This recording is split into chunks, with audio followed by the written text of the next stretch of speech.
Hi കൂട്ടുകാരെ, നമസ്കാരം. പുതിയൊരു വീഡിയോയിലേക്ക് എല്ലാ കൂട്ടുകാർക്കും സ്വാഗതം. അപ്പൊ എല്ലാവർക്കും സുഖമല്ലേ?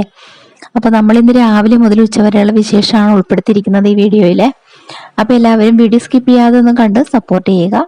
അപ്പൊ രാവിലെ നമ്മൾ ചായ ഇട്ടിട്ടുണ്ടായിരുന്നു, പിന്നെ ഉപ്പുമാവാണ് ഉണ്ടാക്കിയത്. അപ്പൊ എളുപ്പത്തിന് ഉണ്ടാക്കാന്ന് വെച്ചിട്ടാണ്. പഴം ഇരിപ്പുണ്ടായിരുന്നു. കാര്യം വെച്ചാൽ ഇത് ഞായറാഴ്ചത്തെ വീഡിയോ ആണ്. കുഞ്ഞിന് പോളിയോ കൊടുക്കാൻ പോകേണ്ടത് കൊണ്ട് നമ്മൾ പെട്ടെന്ന് തയ്യാറാക്കാൻ പറ്റുന്ന ഉപ്പുമാവാണല്ലോ. അപ്പൊ അതുകൊണ്ട് അത് രാവിലെ തന്നെ പോകണം. ചെറിയ കുട്ടികളെയും കൊണ്ട് നമ്മൾ ഒരുപാട് വൈകി പോകുന്നത് ശരിയല്ലല്ലോ. അപ്പം തിരക്ക് കൂടുന്നതിന് മുമ്പ് ചെന്നിട്ട് പോരാൻ വേണ്ടിയിട്ടാണ്. അപ്പം ഞങ്ങളിത് ഇറങ്ങി അങ്ങോട്ട് പോയിക്കൊണ്ടിരിക്കുകയാണ്. അപ്പം അങ്ങോട്ട് പോകുമ്പോൾ ആൾക്ക് പ്രശ്നമൊന്നും ഇല്ലായിരുന്നു. തിരിച്ചു വന്നപ്പോഴത്തേക്ക് കുറച്ച് കരച്ചിലൊക്കെ ഉണ്ടായിരുന്നു.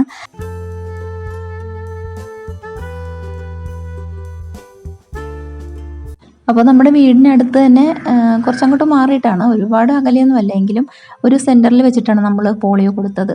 അംഗൻവാടികളിലും ഹെൽത്ത് സെൻറ്ററിലും ഒക്കെ ഉണ്ട്. അപ്പോൾ ഇത് ഈ ഇവിടെ അടുത്ത് കാണുന്ന ഒരു സെൻറ്ററിൽ ഇവിടെ വെച്ചിട്ടാണ് നമ്മൾ കൊടുക്കുന്നത്. ആ കുട്ടികളെയും കൊണ്ട് എല്ലാവരും ഒക്കെ നിൽപ്പുണ്ട് അവിടെ. പക്ഷെ അവിടെ ചെന്നിട്ട് വീഡിയോ എടുക്കാനൊന്നും പറ്റിയില്ല കേട്ടോ. പോളിയോ കൊടുക്കുന്നതിൻ്റെ വീഡിയോ ഒക്കെ എടുക്കാന്നൊക്കെ പറഞ്ഞ് വലിയ കാര്യത്തിലാണ് അവിടെ പോയത്. പക്ഷെ ചെന്ന് കഴിഞ്ഞ് പോളിയോ കൊടുക്കാനായിട്ട് വന്ന അവർ രണ്ടുപേരും നല്ല പരിചയമില്ല. അവരെ കണ്ടപ്പോഴത്തേക്ക് പെട്ടെന്ന് ഭയങ്കര കരച്ചിലൊക്കെ ആകെ ബഹളമായി. അങ്ങനെ പോളിയോ കൊടുത്തിട്ട് നേരെ വീട്ടിലോട്ട് പോകുന്നു. അപ്പോൾ ഇനി നമുക്ക് വീട്ടിൽ ചെന്നിട്ട് പണികൾ ഏറെ കിടക്കുന്നു. ചിക്കൻ വാങ്ങിച്ചിട്ടുണ്ട്. അപ്പോൾ ചെന്നിട്ട് വേണം എല്ലാം ചെയ്യാനായിട്ട്. പിന്നെ അതിനുശേഷം നമ്മൾ വീട്ടിലെത്തിക്കഴിഞ്ഞപ്പോഴത്തേക്കും നമ്മുടെ കുഞ്ഞിന് അന്നേരം കരച്ചിലൊക്കെ നിന്ന് കുഴപ്പമൊന്നുമില്ല.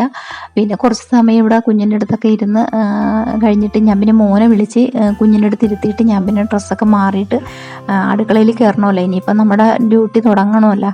അപ്പം ഇവർക്ക് ബിരിയാണി വേണമെന്നാണ് പറയുന്നത്. ചിക്കൻ വാങ്ങിച്ച് കഴിഞ്ഞപ്പോഴത്തേക്ക് പറഞ്ഞ് ബിരിയാണി ഉണ്ടാക്കണമെന്ന്.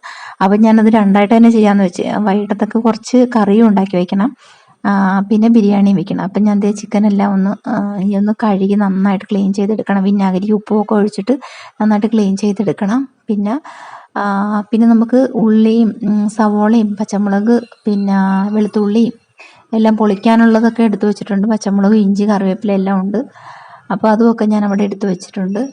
അപ്പോൾ ഇനി ആദ്യം നമുക്ക് ചിക്കൻ ചട്ടിയിലേക്ക് ഞാൻ ഇട്ട് കൊടുക്കുകയാണ്. അപ്പോൾ അത് നന്നായിട്ടൊന്ന് വാഷ് ചെയ്തെടുത്തിട്ട് ഇനി വേണം മറ്റുള്ള കാര്യങ്ങളൊക്കെ ചെയ്യാൻ വേണ്ടിയിട്ട്. ഇപ്പോൾ റൈസ് വേവിക്കാനൊക്കെ വെക്കണം. പക്ഷേ വേറൊരു കാര്യം, വിചാരിച്ച പോലെ കാര്യങ്ങളൊന്നും നടന്നില്ല. എന്ന് പറഞ്ഞാൽ നമുക്ക് 2 ഗസ്റ്റുകൾ അവിചാരിതമായിട്ട് വന്നിട്ടുണ്ടായിരുന്നു. പിന്നെ അവർക്ക് ചായ ഇട്ട് കൊടുക്കാനൊക്കെ പോയി. അങ്ങനെ കുറച്ച് സമയം പോയി. നമുക്ക് കുഞ്ഞിൻ്റെ 28-ന് വിളിച്ച സമയത്ത് വരാൻ പറ്റാത്തവരെ അത് കഴിഞ്ഞിട്ടൊക്കെയാണ് ഓരോരുത്തരും വന്നത്. അപ്പോൾ അങ്ങനെ വന്നവരിൽ ഒരു കൂട്ടരാണ് ഇന്ന് വന്നത്. അതുകൊണ്ടാണ് പിന്നെ അവരുമായിട്ട് സംസാരിച്ച് വിശേഷങ്ങളൊക്കെ പറഞ്ഞ് അങ്ങനെ കുറച്ച് സമയമൊക്കെ പോയി. അപ്പോൾ അത് കാരണം പിന്നെ ഞാൻ വന്നിട്ട് നമുക്ക് ഡീറ്റെയിൽ ആയിട്ടൊന്നും പാചകത്തിൻ്റെ വീഡിയോ ഒന്നും എടുക്കാൻ പറ്റിയില്ല. അപ്പോൾ പെട്ടെന്ന് എല്ലാം ഒന്ന് പൊളിച്ചരിഞ്ഞെടുക്കാൻ പോവുകയാണ്. അപ്പോൾ മോൾ എന്നോട് പറയണം, അമ്മ ചിക്കൻ ക്ലീനാക്കിയൊക്കെ എടുത്തു, ഞാനത് പൊളിച്ച് തരാമെന്നൊക്കെ പറഞ്ഞു. അപ്പോൾ ഞാനത് മോളെ ഏൽപ്പിച്ചിട്ട് പിന്നെ എൻ്റെ അടുത്ത പണിയിലേക്ക് പോയിട്ടുണ്ടായിരുന്നേ. അപ്പോൾ പിന്നെ റൈസ് വേവിക്കാനൊക്കെ വെച്ചിട്ടുണ്ടായിരുന്നു. നമ്മൾ ചോറും കറികളൊക്കെ വെക്കുന്ന പോലെ അല്ലല്ലോ, ബിരിയാണിക്ക് കുറച്ച് ടൈം വേണം. അപ്പോൾ അതുകൊണ്ട് നമുക്ക് കുറച്ച് സമയം എടുത്ത് വേണം അതൊക്കെ ചെയ്യാനായിട്ട്. പിന്നെ ഞാൻ ചിക്കൻ കറിയും വെക്കുന്നുണ്ട്. കാരണം എന്താണെന്ന് വെച്ചാൽ ബിരിയാണി നമുക്ക് ഉച്ചയ്ക്ക് കഴിക്കാൻ വേണ്ടിയിട്ട് മാത്രമേ തയ്യാറാക്കുന്നുള്ളേ. അപ്പോൾ വൈകിട്ട് ചോറിന് എന്തായാലും കറി വേണമല്ലോ. അപ്പോൾ അതുകൊണ്ട് ചിക്കൻ കറിയും പിന്നെ ഒരു മെഴുക്ക് പുരട്ടിയും ഒക്കെ തയ്യാറാക്കി എടുത്തിട്ടുണ്ടായിരുന്നു. അപ്പോൾ ബിരിയാണിക്കുള്ള റൈസ് വെന്തിട്ടുണ്ടായിരുന്നു. പിന്നെ ഞാൻ ആ സവോള ഒന്ന് വഴറ്റാൻ വേണ്ടി അടുപ്പത്ത് വെച്ചിട്ടുണ്ട്. ഇഞ്ചിയും വെളുത്തുള്ളിയും വഴറ്റി അതിലേക്ക് സവോളയും പച്ചമുളകും കറിവേപ്പിലയൊക്കെ ഇട്ട് കൊടുത്തിട്ടുണ്ടായിരുന്നു. ഇപ്പോൾ ചിക്കൻ കറി വയ്ക്കാനുള്ള സവോളയാണ് ഞാൻ ആദ്യം വഴറ്റിയത് കാണിച്ചത്. ഇപ്പോൾ മോൾ അരിഞ്ഞുകൊണ്ടിരിക്കുന്നത് ചിക്കൻ റോസ്റ്റ് ഉണ്ടാക്കാനുള്ളതാണ്. അപ്പോൾ അത് ചിക്കൻ നമുക്കിവിടെ വറുത്ത് എടുക്കണേ. അപ്പോൾ ഞാൻ കുറച്ച് സവോളയും കൂടെ വറുത്ത് എടുക്കുന്നുണ്ട് നമുക്ക് ബിരിയാണിയിലേക്ക് ചേർക്കാൻ വേണ്ടിയിട്ട്. അപ്പോൾ ഓരോ സെക്ഷനായിട്ട് ഇങ്ങനെ റെഡി ആയിക്കൊണ്ടിരിക്കുന്നു. അപ്പോൾ പിന്നെ ഇനി അടുത്ത എന്താണെന്ന് വെച്ചാൽ നമുക്ക് കുറച്ച് കച്ചമ്പർ ഉണ്ടാക്കി എടുക്കുന്നുണ്ട്. പിന്നെ പപ്പടവും ഉണ്ട്. പിന്നെ കുറച്ച് ഞാൻ പറഞ്ഞില്ലേ മെഴുക്ക് പുരട്ടിയും തയ്യാറാക്കി എടുത്തിട്ടുണ്ടായിരുന്നു. പിന്നെ ചിക്കൻ കറിയും കൂട്ടിയിട്ട് ചേട്ടന് കഴിക്കാൻ അതാണ് കൊടുക്കുന്നത്. ചേട്ടന് ബിരിയാണി ഇഷ്ടമില്ലാത്തത് കൊണ്ടാണ് ഞാൻ പിന്നെ ചോറ് വെച്ചതും പിന്നെ അതിൻ്റെ കൂടെ ഈ കറിയും മെഴുക്ക് പുരട്ടിയൊക്കെ റെഡിയാക്കി എടുത്തത്. അപ്പോൾ നമ്മുടെ ചിക്കൻ കറി ഇവിടെ റെഡിയാക്കി ഇട്ടിട്ടുണ്ടായിരുന്നു. പിന്നെ അത് കഴിഞ്ഞിട്ട് ബിരിയാണിക്ക് ഉള്ളതും കൂടെ എല്ലാം ഒന്ന് സെറ്റാക്കി എടുത്തിട്ടുണ്ടേ.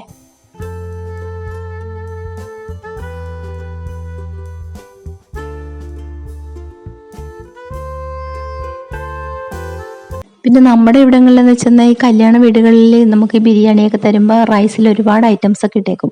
അപ്പോൾ മക്കൾക്കും അങ്ങനെ ഉള്ളതാണ് കൂടുതൽ ഇഷ്ടം. അപ്പം ഞാൻ അതിലേക്ക് പൈനാപ്പിളും അണ്ടിപ്പരിപ്പ് മുന്തിരി പിന്നെ സവോള വറുത്തത് പിന്നെ ചെറി അങ്ങനെ എല്ലാ ഐറ്റംസും ഇട്ടൊന്ന് മിക്സ് ചെയ്ത് എടുത്തിട്ടുണ്ടായിരുന്നേ. കാണാനും നല്ല ഭംഗിയുണ്ടായിരുന്നു, കഴിക്കാനും നല്ല ടേസ്റ്റ് ആയിരുന്നു. പിന്നെ എല്ലാം റെഡി ആയി കഴിഞ്ഞപ്പോഴത്തേക്കും മക്കൾക്ക് കഴിക്കാൻ വേണ്ടിയിട്ട് കൊടുത്തിട്ടുണ്ടായിരുന്നു. പിന്നെ ഞാൻ കുറച്ച് സമയം കുഞ്ഞിൻ്റെ കൂടെയൊക്കെ ഇരുന്ന് പിന്നെ ഇതിന് മുന്നേ എനിക്ക് കുറച്ച് പണി വേറെ ഉണ്ടായിരുന്നു. പിന്നെ തുണി കഴുകിയതൊക്കെ വിരിക്കാൻ പിന്നെ എവിടെ നോക്കിയാലും വീട്ടമ്മമാർക്ക് പണികളേ ഉള്ളൂ. ഒന്ന് ചെയ്ത് തീരുമ്പോൾ മറ്റൊന്ന് അങ്ങനെ അങ്ങനെ പോകും.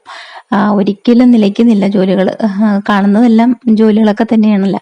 പുറത്താണെങ്കിലും അകത്താണെങ്കിലും ഒക്കെ നമുക്ക് ജോലികളൊക്കെ തന്നെയുള്ളു. മഴയുള്ള സമയത്ത് പിന്നെ പുറത്തുള്ള പണികളൊന്നും നടക്കില്ല. പിന്നെ പുല്ലുകളൊക്കെ ആണെങ്കിലും കൊത്തിയും കിളച്ചുമൊക്കെ എടുക്കണമെങ്കിൽ ഇപ്പം എനിക്കാണെങ്കിൽ കൈക്കും വയ്യാതിരിക്കണം. അപ്പം ഇപ്പം ചേട്ടായിയാണ് എല്ലാം ഇപ്പം ചെയ്തുകൊണ്ടിരിക്കുന്നത്.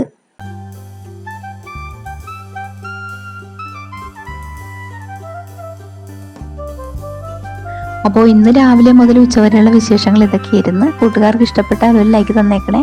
ആദ്യമായിട്ട് വീഡിയോ കാണുന്ന കൂട്ടുകാരാണെങ്കിൽ ചാനൽ ഒന്ന് സബ്സ്ക്രൈബ് ചെയ്ത് കൂട്ടാക്കാൻ മറക്കരുതേ. അപ്പോൾ അടുത്ത വീഡിയോയിൽ കാണാം. ബൈ.